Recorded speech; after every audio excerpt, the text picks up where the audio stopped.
Hey everyone, welcome to our vlog. Today we are talking about very important about resilience. We'll be sharing our personal experience and lesson learned from the 2013 Bohol earthquake and how we found the strength to move forward. For those of us who were not in Bohol, we also share our experience with other disaster and how we overcome. Then let's get started.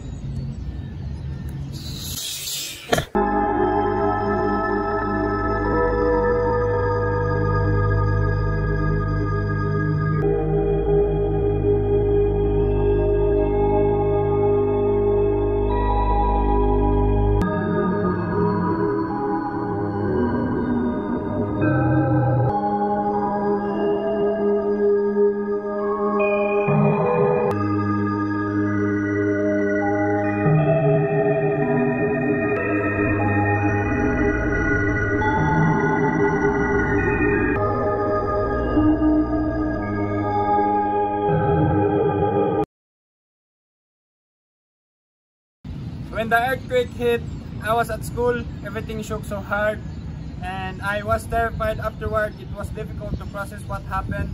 Our house was damaged and our community was struggling about what happened.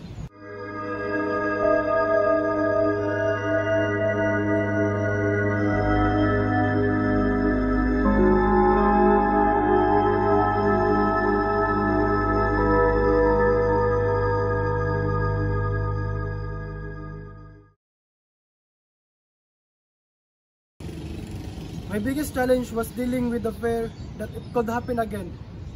I kept thinking about aftershocks and how fragile everything felt, but seeing how our town come together to rebuild gave me hope.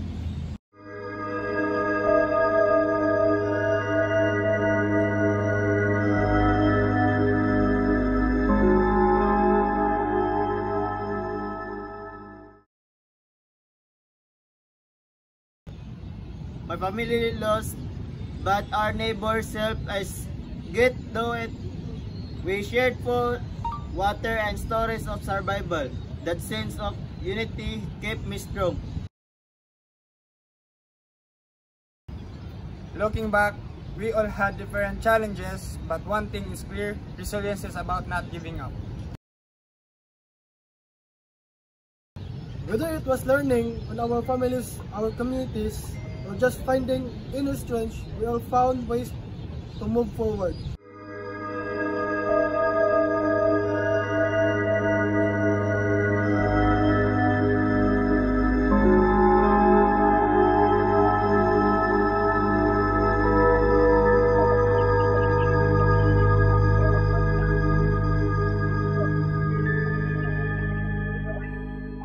What advice would you give to someone going through a low time now?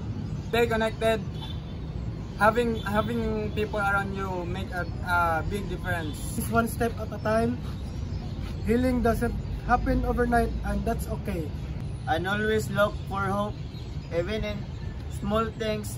Though times don't last, but strong people do.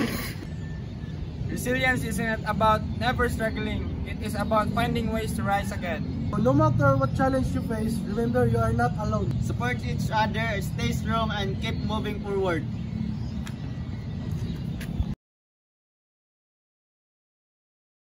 Miday no, nabi gini karon miday nga about sa kon miday. Otro.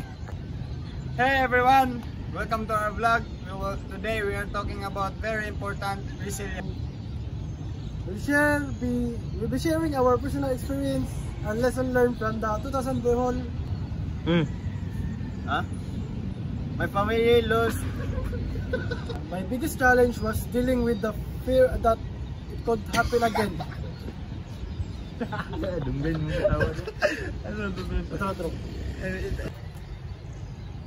Yeah. Resilience isn't it up. Ay, napag-cellphone ba ako?